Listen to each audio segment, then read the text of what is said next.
Well, Democrats now in meltdown mode over the Justice Department's indictment of the Southern Poverty Law Center on fraud charges. Christina Coleman is live with the very latest on this. Christina, good evening. Hi, good evening, Trace. The Southern Poverty Law Center, a tax-exempt nonprofit, is accused of funding racist hate groups that they claim to be fighting. Federal authorities say this civil rights group defrauded donors by using their money to secretly pay leaders of hate groups for inside information. You're alleging that the Southern Poverty Law Center was paying the leaders of KKK and other groups to continue their operations? Is that? I'm not alleging it. The grand jury returned an indictment that says that. SPLC is now facing multiple federal charges, including wire fraud and conspiracy to commit money laundering. Now, despite all these allegations against SPLC, Democratic Senate Minority Leader Chuck Schumer is criticizing the Trump administration over this federal indictment. Schumer is now calling the DOJ the Department of Vengeance over this. These charges should send a chill down the spine of every American who cares about free expression and the rule of law in the Justice Department. Meantime, SPLC denies the allegations and says they will vigorously defend themselves, their staff, and their work. Trace. Christina, thank you.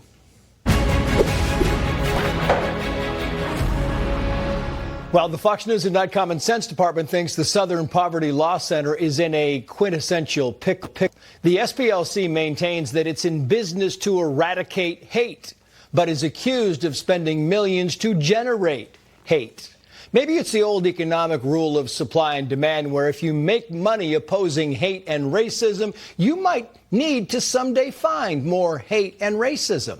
And that's where the Department of Justice comes in. The DOJ is now claiming SPLC spent 9 years and $3 million misleading its donors by telling them their donations would be used to take down violent extremist groups. And instead, the money was spent on the leaders and organizers of the violent extremist groups, like the KKK and Aryan Nation. SPLC says it only paid the informants to get key information to help dismantle the organizations. In other words, they paid the extremists to degrade the extremism. Except the DOJ says they went to incredible lengths to disguise the payments, like setting up fictitious entities that had 0 employees for the sole purpose of handling the transactions. Maybe there's a reason SPLC seems to find more racist and hateful groups every year. Common sense is always very skeptical when you claim you are laboring to uncover the hate, but you're accused of laboring to cover up the truth. Let's bring in Bergen County, New Jersey Moms for Liberty Chair Alexandra Bougher and Daily Signal Senior Editor Tyler O'Neill. Thank you both for coming on. Tyler, to you first. Molly Hemingway, who has been with the network for a long time. She's also been following the story of SPLC for a long time. She had this to say today on Fox. Watch. This is something the FBI is allowed to have informants that are part of, groups like this. Nonprofit groups such as the SPLC, are required to be quite honest about their operations. Mm-hmm. They were concealing not just from their donors, but from the federal government that they were financing the leadership of these racist groups. And that is a big problem, legally speaking. You have also written a book on this, Tyler, and I want to know, one, is she right? And two, what do you think about this? Yeah, I think Molly Hemingway is right on the money.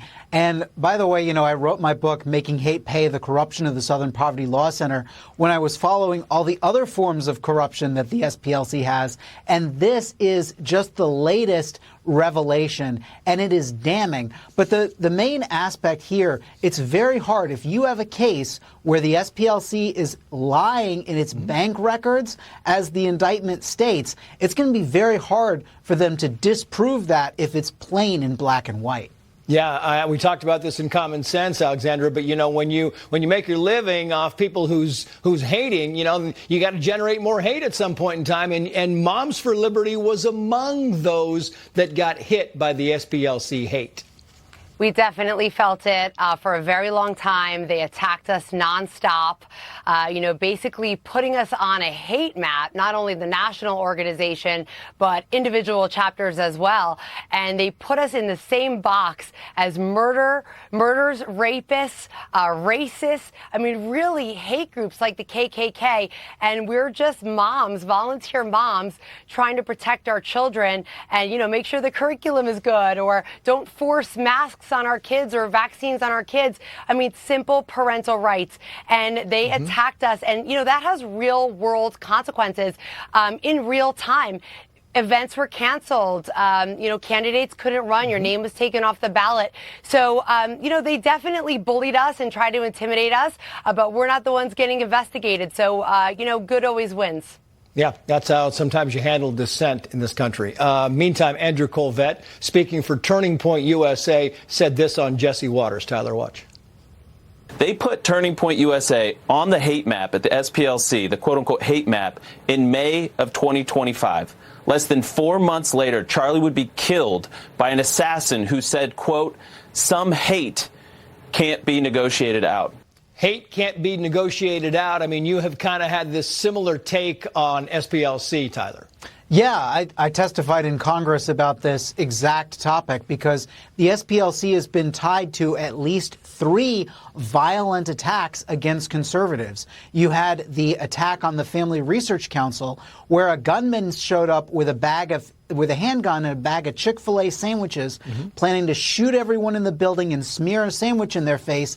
He said he got the target from the SPLC. You also had the shooter in the Steve Scalise shooting, that congressional baseball game practice where Steve Scalise almost died. He had liked the SPLC on Facebook, and now you have the horrific assassination of Charlie Kirk just months after the SPLC puts Turning Point on the hate map. I said it then, and I'll say it again now. It is long past time that the SPLC takes mainstream conservative and Christian groups off that map.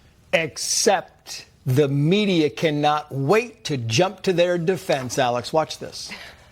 According to the Southern Poverty Law Center, as of February, around 700 Confederate memorials are still standing. These MAGA Republicans believe that liberals and progressives are strategically replacing white conservative voters.